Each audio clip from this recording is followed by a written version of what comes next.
Jaya. Bahagyang lumayo agad sa Aljan sa babae at tila hindi nito inaasahan ang mabilis na pagkilos ng dalaga. Tumingin agad sa kanya sa Aljan na para bang nagpapaliwanag agad ito sa kanya sa pamamagitan ng tingin. Yung tingin na para bang nagsasabi na, I don't kiss her. She kissed me. So please don't be mad at me. Inarapan niya ito ng pasimple bago siya tumingin kay Jaya. Hello, legal wife. Nakangisin itong bati sa kanya bago ito nakipagbeso-beso sa kanya. Hindi siya gumalaw sa kinatatayuan niya. Feel na feel mo Enjoy. Well, he's still yours. Bulong ni Jaya sa kanya sa kabilang tenga niya na ikinatayo yata ng kanyang mga balahibo sa kanyang batok. Para din siyang nanlamig sa pasimpleng pagbulong nito habang nakikipagbeso-beso sa kanya. Kanina pa kayo hinihintay ni Tita Aya. She's so pretty pa rin. Parang hindi tumatanda ang mami mo, John. Ganoon pa rin siya kaganda katulad noong panahong ipinakilala mo ako sa kanya bilang first girlfriend mo. Stop it, Jaya. Kunot noong pagpapatigil ni Aljan sa sinasabi ng babaeng malditang kaharap nila. Oh, sorry. Nasabik lang kasi ako magkwento. Miss pwede padaanin mo muna kami ng asawa ko? Hindi kasi kami nagpunta dito para makipagkwentuhan sa'yo. Naghihintay na sa amin ang mother-in-law ko. Mawalang galang lang sa'yo. Hindi na napigilan ni Rina ang magtaray dahil sa walang pakundangan na pambabastos ng harap-harapan sa kanya. How dare her to tell story about them from the past? Nakakairita kaya iyon? Nakakairitang makarinig ng tungkol sa pinagsamahan ng mga ito. Oh, oopsie. Sorry lovers. Nagsasalos ba ang legal wife mo, John? Oh no, masyado yata akong threat for you, Rina I'm just kidding. See you around, guys. Ngumiti pa muna na isang malditang ngiti si Jaya bago ito tumalikod at lumakad ng palayo sa kanila. Marahil ayaw din itong ipahiya ang sarili. Hindi yata nito inaasahan na may ugali din siyang palaban. Nainis siya dahil nakakaramdam siya ng insecurity na ngayon lamang niya naramdaman sa buong buhay niya. She was born pretty. Nabuhay siya sa mundong ito na panay papuri sa kanyang kagandahan ang natatanggap niya. Pero ngayon lang siya na-insecure sa kanyang physical na itsura. Lalo na ngayong gabi. Sa tingin niya mas maganda ang dress nito kaysa sa dress niya. Higit sa lahat, mas maganda ang pagkaka-makeup nito kaysa sa light makeup niya. Mukhang nakapagpasalon pa ang bruha samantalang siya lamang ang nag-makeup sa kanyang sarili. Paano ba naman siya magpapasalon pinagsawaan muna siyang maghapon ng kanyang asawa sa loob ng opisina nito. Hindi pa ito nakontento dahil na makauwi sila ay muli siyang inangkin nito. Kaya wala na siyang oras na magpunta pa sa salon. Hey baby, I'm sorry about that. Huwag ka nang sumimangot please. Hinaplos ni Aljan ang pagitan ng mga kilay niya. Nakakunot na pala kasi ng husto ang kanyang noo at halos magsalubong na rin ang kanyang mga kilay habang nakatingin siya sa papalayong babaeng higad. Huwag ka nang lalapit sa babaeng yun. Hindi ko nagugustuhan ang mga sinasabi niya at mga kilos niya. Napakamot naman sa pisngi nito si Aljan at bahagyang napapangiti. Nagsisalos ba ang asawa ko? Tila kinikilig pa ang damuho dahil sa reaksyon niya. Hindi, wala naman akong dapat na ikasalo sa kanya Ngumiti ito at dinampian siya ng halik sa kanyang labi. Napalingon tuloy siya sa paligid dahil paniguradong marami sa mga bisita ang nakakita ng pag-smack ni Aljan sa kanya. Nakakahiya, ang daming tao. Sita niya sa kanyang asawa dahil sa kapangahasan nito. Smack lang Sungit naman ang sulos ang asawa ko. Jan anak. Sabay silang napalingon sa babaeng nakangiti na papalapit sa kanila. Ito ang magandang mommy ni Aljan. Maganda na ito noong unang beses niya itong makilala nang minsang mamanhika ng mga ito sa kanilang bahay. Ngunit mas doble ang ganda nito ngayon dahil halatang nagpasalon din ito ngayon para sa special na kaarawan nito. Sa nalubong naman ito ng yakap ni Aljan. Si Aljan na din mismo ang humalik sa pisngi ng mommy nito. Saglit nitong binitawan ang kamay niya upang yakapin ang mommy nito. Ewan ba niya pero parang may kakaiba siyang nararamdaman para kay Aljan sa mga oras na iyon. Natutuwa siyang makita ang pagiging malambing nito sa sariling ina. Para bang ikinatuwa iyon ng puso niya sa di malamang dahilan. Mas tumaas yata ang paghanga niya para sa kanyang asawa. Happy birthday, Mom. I have a gift for you. May magandang asawa na ako at baka magkaroon ka na ng mga apo soon. Bulong ni Aljan sa ina nito na hindi niya narinig. Pinalo tuloy ito ng mommy nito sa braso nito dahil sa taglay nitong kalokohan. Loko ka talaga anak. Bakit ang kapatid ang pinakasalan mo? Ano bang nangyari, anak? Gulong-gulo kami sa nangyari sa inyo. Pasimpleng tanong ng mommy ni Aljan. Isang pilyong ngisi lang ay sinagot ni Aljan bago ito lumapit sa kanya. Wala siyang kamalay-malay sa pasimpleng pag-uusap ng mga ito dahil nagbubulungan lamang ang mag-ina. Nakaramdam siya na matinding kaba at hiya nang muling hawakan ni Aljan ang kamay niya. Mukhang ipakikilala na siya bilang asawa at hindi bilang kapatid ng mapapangasawa nito. Mom, this is my lovely wife. Ikwento ko na lang sa iyo, Mom, soon, ang love story namin. For now, gusto ko muna siyang ipakilala sa iyo bilang nag-iisang babaeng gugustuhin kong maging asawa ko. Pareho silang nagkatinginan sa bahagyang nakangiti, ngunit senserong pahayag ni Aljan. Lumapit ang ginang sa kanya habang napapangiti ito. Nakapagbeso-beso ito sa kanya. Naamoy niya agad ang mamahaling perfume nito. Hindi katulad ng perfume ni Jaya. Mas mabango ang pabango ng mommy ni Aljan kaysa sa babaeng iyon. Happy birthday po. Kinakabahang pagbati niya. Nais niya pang mapalunok dahil humina ang boses niya. Parang may nakabara kasi sa lalamunan niya dulot ng nervyos. Tumingin sa akin yung mga mata ang ginang habang nakangiti ng matamis sa akin niya. Welcome to our life, Iya. I don't know what happened between the two of you. Nakakaloka pero ngayon ko lang nakitang nakangiti ng ganito ang anak ko. Hindi na ako magtatanong pa at tatanggapin na lang kita sa life namin ng buong buo bilang anak ko na din. Thank you for making my son happier, anak. Bakit mag-isa ka lang dito? Nalingon na rin na ang lalaki nagsalita sa bandang likuran niya. Nandoon siya ngayon sa isa sa mga balkonahin ng mansyon. Nagpapahangin dahil tila hindi siya makahinga sa loob ng mansyon.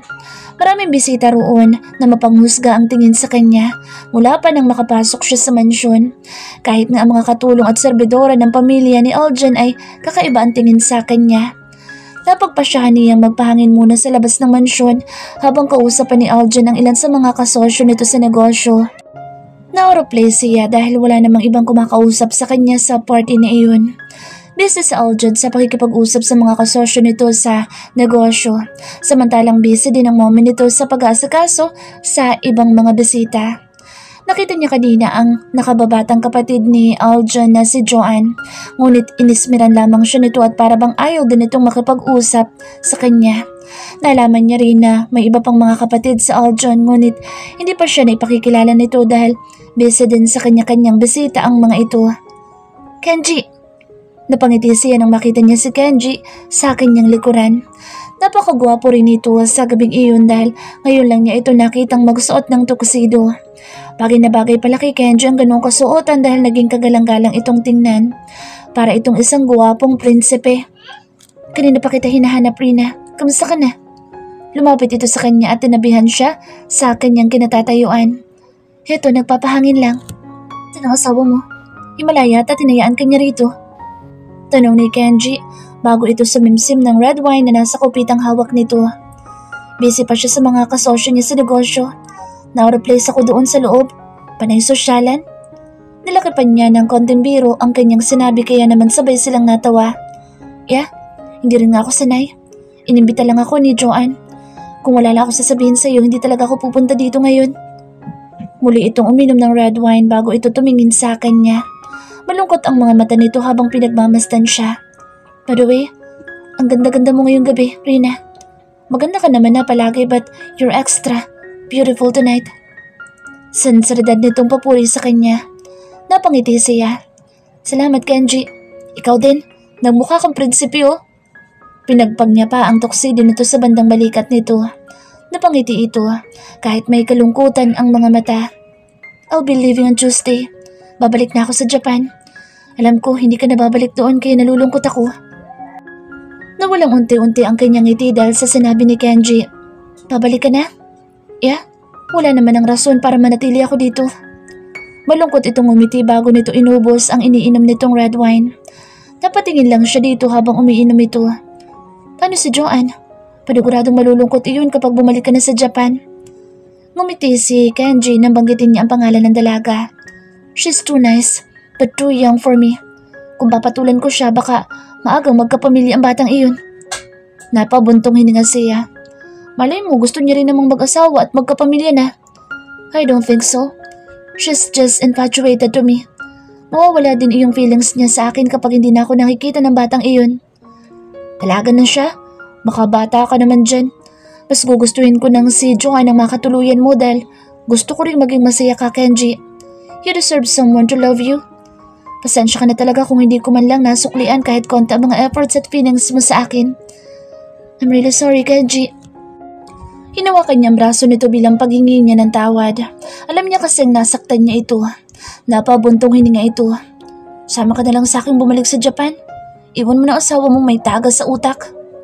Biro nito kaya naman napangiti siya. Sara ka talaga. Mabait naman si Aljun. Naniliwala na siya sa akin ngayon na wala akong kinalaman sa mga plano ni Ate Sofia. Kaya naging okay na kami. Hindi na ito kumibo. Napabuntong hininga na lang itong muli na para bang napakabigat ng hangin sa dibdib nito. Can I hug you for the last time? Nagsusumamo ang mga singkit na mata nito habang hinihiling nito iyon sa kanya.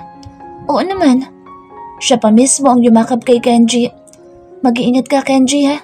Kamusta mo nila ako sa mga kaibigan natin sa Japan? Sambit niya habang magkayakap silang dalawa. Naramdaman niyang mas sumigpit ang yakap ni Kenji sa kanya. Ikaw ang mag-iingat dito, Rina. Basta kapag nagbagong isip mo, sumama ka na lang sa akin sa Japan o kahit saang parte ng mundo. Palagi mong tatandaan na handa akong tulungan ka sa lahat ng pagkakataon kapag may ginawa sa iyong hindi magandang asawa mo. Sara ka talaga. What the hell? Napakala si Rina sa pagkakayakap kay Kenji na may isang kamay ang humatak sa kanyang braso. Isang galit at halos hindi maipintang mukha ni Aljun ang nalingunan niya.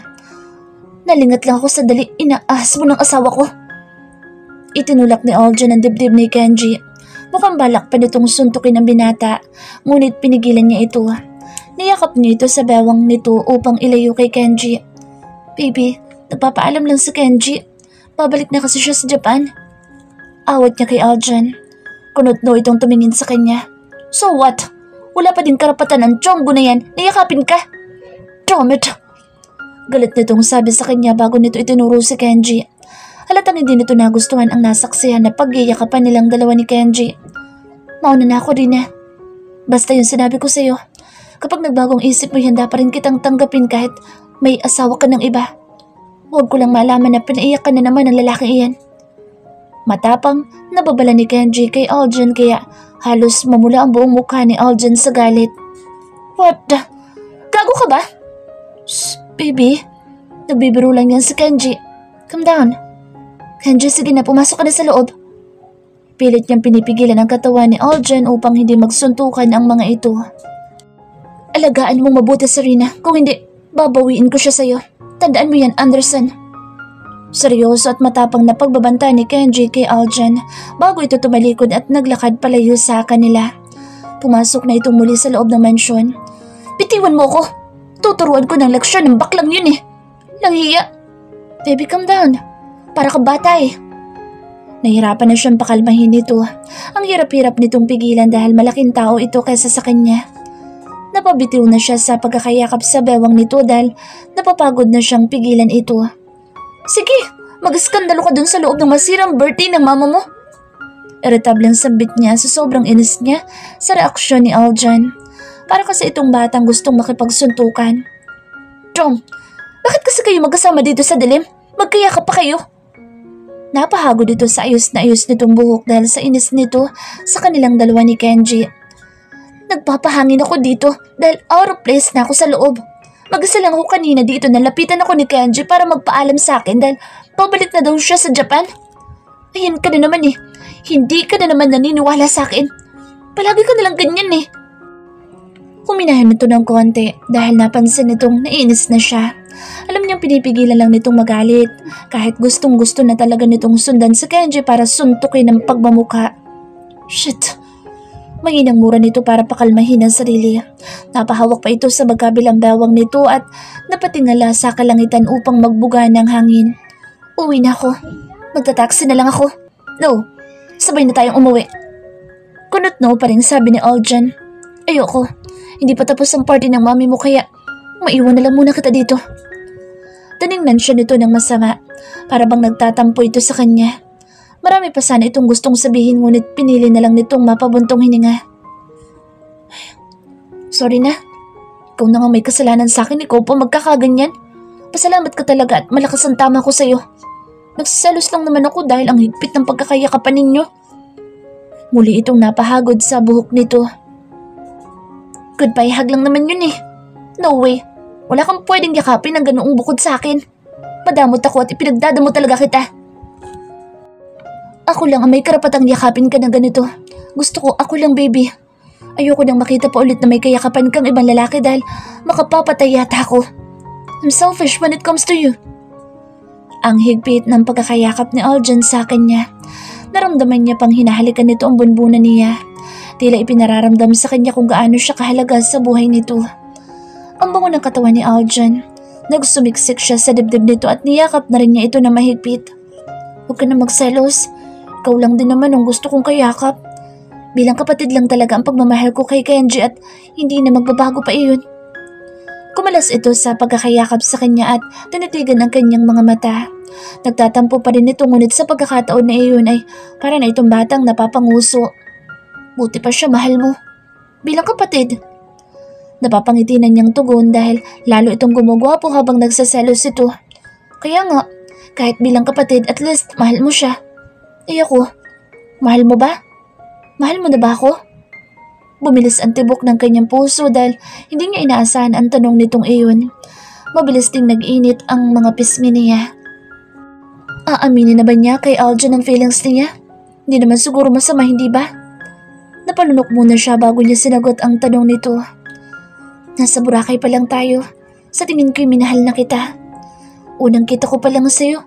Nakapasok ko na sa puso at buhay ko. Napaawang ng konti ang bibig ni Aljan dahil tila ito naman ang nabigla at hindi inaasahan ang isanagot niya. Do you mean mahal mo na ako? Napapalunok at umaasa nitong tanong habang walang kakurap-kurap itong nakatingin sa kanya. Dahan-dahan siyang tumango. Hindi niya rin napansin na may namumuong luha na pala sa kanyang mga mata. Luha ng pagmamahal at kaligayahan. Oo, mahal na kita, Aljan. Mahal na mahal kita. Pag-amin niya habang buong puso niyang sinasabi sa kanyang asawa ang nararamdaman niya. Napangangalang ito at hindi makapaniwalang nakatingin sa kanya. Sabihin mo nga ulit. Hindi ko yata maintindihan. Parang wala sa sariling request pa nito sa kanya. Mahal kita. Sabi ko mahal kita, Aljan. I love you so much. Ano, hindi mo pa rin ba iyon naintindihan? Unti-unti na itong napangiti. Hindi pa man siya tapos sa pagsalita niya nang yakapin siya nito at buhatin. Inikot-ikot siya nito sa ere habang yakap-yakap siya nito. Yes! Mahal ako ng baby ko! Parang batang sigaw nito habang buhat-buhat siya. Ibaba mo ako, baby. Nahihilo na ako. Natatawang sabit niya. Tumigil naman ito sa pag-ikot sa kanya at ibinaba na siya. Niyakap siya na mahigpit ni Aljan na para bang ayaw na siyang pakawalan nito. Hindi mo lang alam kung gaano mo ko napasaya, baby. Bulong nito sa kanya habang kinikilig pa din ito. Look at John. Iba ang ngiti na lolo niyo. Ani Kyle. Nagtawanan ang magpipinsan na nasa iisang lamesa. Kapwa bored na ang mga ito dahil sa birthday party na iyon ng mommy ni Aljan. Halos karamihan naman kasi sa mga bisita ay negosyo at pakikipagsosyalan lamang ang ipinunta doon. Gusto lamang ng ilan sa mga babaeng nandoon ang magpatalbugan ng kagandahan at kasuotan. Pakinangan din ng diamond na jewelries at pakapalan ng make-ups. Board na board tuloy ang magpipinsan na sina Carl, Kyle, Lance, Ricky, John, Kenneth, Henry at Zach dahil kanina pa sila pasimpleng pinagfe-fiestahan ng mga babaeng nandoon. Hindi nakadalo ang iba pa nila mga pinsan dahil sa iba't ibang bansa ang mga ito. Yeah, I noticed too. Kakaiba ang ngiti ni Aljan. Ani, Henry. Mukhang aso naman talaga yung umiti noon pa. Mapang-asar na sambit ni Carl kaya lalong nagtawanan ang magpipinsan. Nasa kabilang lamesa naman nakaupo si Jaya kasama ang ibang mga kaibigan nito na invited din sa party. Mga schoolmates ito ni Aljan na nakilala at naging kaibigan din ng mommy nito. Naririnig ng mga ito ang pinag-uusapan ng magpipinsan kaya hindi na may pinta ang mukha ni Jaya habang pasimpleng nakikinig sa mga magpipinsan na Anderson. Nakatingin ang magpipinsan kay John na masayang nakikipagkwentuhan sa asawa nito sa di kalayo ang lamesa. Panay ang tawa at pagngiti nito habang nakatingin kay Rina. Mayat maya din ang halik nito sa pisngi, labi at buhok ng asawa nito. Lahat halos ng tao ay nakakapansin na sa kakaibang sweetness ng dalawa. Parang bagong kasal talaga eh. Nakangising sabi ni Kyle. Why? Bakit parang? Di ba't mag-asawa naman talaga sila? Ani Kenneth. Yun ang akala ni John. Galit na galit nga yan kay Kong dahil hindi inarehistro ang kasal nila ni Rina. What do you mean? Walang bilib si Kong sa kasal ni John kaya hindi inarehistro. Pangit daw eh, walang romance. Nadala lang daw sa galit si John kaya nagpakasal. Irerehistro na lang daw niya kapag okay na iyon. Ani Kyle. Abay kago. Ani Zach. Karma niya yan. Hilig kumaldag eh. Ani naman ni Carl. Nagtawanan ulit ang magpipinsan. Napataas naman ang kilay ni J.S. sa narinig. Tila nabuhayan ito ng loob. Tingin ko naman mahal na niya ang babaeng kasama niya. Look at him. Parang sila lang ang tao sa mundo. Ani Lance. Nakakakaba nga eh. Baka mabaliw yan si John pag iniwan yan. Remember dati? Sino nga ba yung chicks na kinabaliwan yan? Tanong ni Henry. Si Jaya? Ani Kyle. Oo, yun ata yun. Everyday kasex niya yun, di ba? Ani Henry. Sira? Oo mo. Hindi naman. Pero yun kasi nagbinyag sa junior niya. Akala niya pag-ibig na iyon pero nakakilala siya ng panibagong chicks, di ba? Babaero eh. Nagsalita ang santo. Ikaw nga nagturo kay John na kumaldag. Pangasar ni Carl kay Ricky. Nagkatawanan naman ng mga ito. Pare-pareho lang kayo eh. Ani Jack. Kuya Jack, ikaw lang naman ang birhen sa atin. Pangasar ni Henry bago ito sinamaan ng tingin ni Jack. Hindi pa kasi nagkakanobi ang pinsan nilang ito. Iniisip nga nilang baka bakla ito kahit pa walang kahit na anong bakas ng pagiging bakla. Sino nagsabi sa'yo? Hindi niyo ba alam nung birthday ni Kuya Jack? May iniregalo sa kanyang batang bata at fresh na chicks ang mommy niya? Dude, 18 lang pero ang sarap. Di ba Kuya Jack? Ani Carl. Kumunot lang ang noo ni Jack at ayaw patulan ang sira-ulong si Carl. Mind your own monkey business. Yun lang ang isinagot nito. Pero naman nun, gusto ko rin ng ganoong kabata. Binatukan ni Carl si Kyle. Girlfriend na yun ni Kuya Jack, no? Ugok. Samantala, sa kabilang lamesa naman ay panay ang pag-uusap ng kung ano-ano ni John at Rina. Uwi na kaya tayo? Tanong ni John kay Rina. Habang nakaakbay ito sa kanya at kasalukuyan siyang kumakain ng strawberry ice cream na nasa maliit na bowl. Tapusin na natin ang party ng mommy mo. Nakakahiya naman kung uuwi agad tayo. Nagsumiksik si John sa leeg niya. Kanina pa ito naglalambing at excited nang umuwi. Alam naman niyang may balak na naman itong gawin sa kanya pag uwi nilang dalawa. Kaya nasasabik na din siya. I can't take it anymore. Gusto ko nang masolong asawa ko eh. Napangiti siya. Pahingi nga ng ice cream? Oh, kinutsara niya ang strawberry ice cream at inuumang iyon sa bibig ni Aljan. Ayoko niyan. Gusto ko yun nasa bibig mo. Napaawang ng konti ang kanyang labi. Hindi na niya napaghandaan ang mabilis na paglapat ng mainit na labi nito sa ibabaw ng kanyang medyo malamig na labi, gawa ng ice cream na kinakain niya. Nanlaki ang kanyang mata nang halika ni Aljan ang mga labi niya. Hindi pa man siya nakakapagprotesta ay nakalayo na agad ito na may isang pilyong ngiti na naglalaro sa mga labi nito. Mas matamis yung ice cream paggaling sa mga labi mo. Sabi pa nito. Lalo tuloy na mula ang magkabilang pisngi niya. Nahihiya siya sa mga taong nasa paligid nila. Paniguradong maraming mga bisita ang nakakita sa ginawa nitong pasaway na asawa niya. Sira ka talaga. Nakakahiya, ang dami matang nakatingin sa atin, no? Pasimpleng sita niya kay Aljan bago siya nagpalingon-lingon sa paligid nila. May mga babaeng nakataas ang kilay at lantaran ang pagtingin sa gawin nilang dalawa ni Aljan. Mamatay sila sa tamis ng halik natin. Isa pa nga. Akmang hahalikan na naman siya nito nang iharang niya sa labi nito ang kutsarang hawak niya. Nek-nek mo. Natatawa siya dahil natawa din ito. Hinulo nito ang kamay niyang may hawak na kutsara ng ice cream at muli siyang hinalikan. This time, lasang ice cream na din ang labi nito. Tila nawala din siya sa kanyang sarili dahil marahan niyang tinugon ang halik nito. Let's go home. Napakagatlabi pang pag-anyaya sa kanya ni Aljan. Tumango siya habang napapakagatlabi na din. Marahil kapwa sila nabitin sa mabilis na halik na kanilang pinagsaluhan. Lalo yatang naiinggit sa kanya mga babaeng nandoon, lalong-lalo na si Jaya. Teka, iihi na muna ako bago tayo umuwi. Nasaan si RBB? Tanong niya muna kay Aljan nang akmang tatayo na sila upang magpaalam sa pamilya nito. Doon lang, samahan na kita. Pabiro niya itong hinampas sa dibdib nito dahil may pilyong ngiti ito na para bang may binabalak pa sa kanya sa loob ng banyo. Sara, hintayin mo na lang ako dito. Mabilis lang ako.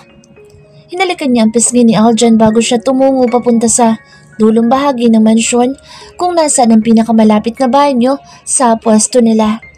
Nang makapasok sa restroom ay namangha siya. Daig pa ng restroom na ito mga restroom sa mga malls na napupuntahan niya sa Japan. Mas mukhang modern ang design nito at napaka-fresh pa ng amoy sa loob. Amoy lavender oil, iyon galing sa mga kandila sa bawat sulok ng banyo. Sosyal. Walang tao sa restroom kaya mag-isa lamang siyang pumasok sa isa sa mga cubicles na nandoon. Ing-ihi na siya kaya naman tinigilan na muna niya ang pagmamasid sa kabuuan ng yayamanin na restroom na iyon. Nang matapos na siya makaihi ay nakaramdam siya ng ginhawa. Pinunasan niya ng baby wipes ang kanyang pagkababae at dry tissue. Palabas na siya ng cubicle nang marinig niya ang pagpasok na isang babae sa loob ng restroom. Kung alam niya lang sana na si Jaya iyon, ay hindi na lang sana siya muna lumabas ng cubicle dahil ayaw niyang makausap ito o makita man lang. Wala siyang choice kundi ang dumiretso sa sink upang maghugas ng kanyang kamay. Danadman na lang niya ang babae kahit alam niyang nakatingin ito sa kanya. Tanabihan siya nito sa harap ng sink habang naghuhugas siya ng kamay kaya wala siyang magawa kundi ang tingnan ito sa salamin. Hey, legal wife. May mapang-asar na ngiti sa mga labi nito habang nagpapahid ito ng red lipstick sa labi. Hindi niya ito pinansin at ipinagpatuloy na lang niya ang paghuhugas ng kanyang kamay. Wala siyang panahong makipagplastikan sa babaeng ito. Feel na feel mo talaga ang pagiging asawa ni Jan ano? Ang sweet niyo ha? Tumawa pa ito ng nakakainis na pagtawa. Miss, wala kang panahong makipagbardagulan sa'yo. Kung hindi ka masaya sa nakikita mong sweetness namin ni John, pwede ka naman pumikit. Irritable ang sagot niya bago siya kumuha ng paper tissue upang tuyuin ang kanyang kamay. Oh dear, do you think naiinggit ako? Of course not. Bakit naman ako maiinggit sa kasal-kasalan niyo? Napahinto siya sa pagpupunas ng kanyang kamay dahil sa sinabi nito. Kasal-kasalan? Kunat noong tanong niya. Oh, hindi mo ba alam? Hindi ba sinabi ni John sa'yo? My gosh, I'm so sorry darling. Hinaplos ni Jay ang kanyang braso ngunit pumiksi siya. Alam niyang kaplastikan lamang ang simpatsya nito. Hindi ko alam na hindi mo pala alam na hindi totoo ang kasal niyo. I'm so sorry darling. Naawa ko sa'yo. Do you really think na magpapakasal ang isang Aljan Anderson sa kagaya mo? Of course not. Gusto ko lang niyang maikama hanggang sa gusto niya. Nanikip ang kanyang dibdib sa mga sinabi nito. Para bang hindi siya makahinga ng maayos. Sinungaling. Ikinasal kami at hindi mo lang iyon matanggap dahil hanggang ngayon hindi ka pa rin makamove on sa asawa ko. Matapang na sagot niya bago niya itinapon sa basurahan ang tissue paper na ginamit niya. Tumawa ito ng malakas bago dumilim ang ekspresyon ng mukha nito. Oh dear, bakit hindi mo mismong tanungin si John nang malaman mo ang katotohanan? Sa tingin mo pakakasalan ka talaga niya at saseryosohin? Wake up girl, hindi ka special. Kung gusto mo ikaw na mismong kumuha ng senomar mo or mag-request ka ng invisible marriage certificate niyo ni John, samahan pa ba kita? Napalunok siya dahil pakiramdam niya yung nagsasabi ng totoo ang babaeng ito. Hindi ka pakakasalan ng isang Aljan Anderson. Isa ka lang para usang babae. Katulad ng ginawa niya sa akin noon. After using my body at pagsawaan ako sa kama, tinapon niya lang ako na parang basura. Ayoko mangyari yun sa'yo. Ngayon palang lumayo ka na. Naging seryoso ang tono ng boss ni Jaya at bahagya pang nanubig ang mga mata nito. Iniwanan siya nito sa loob ng restroom at pakiramdam niya ay nanghina ang mga tuhod niya at gumuho ang kanyang mga pangarap para sa kanilang dalawa ni Aljon. She needs to find out kung totoo nga ba ang sinabi ni Jaya. Hindi niya tatanungin sa Aljon dahil baka magpalusot lamang ito.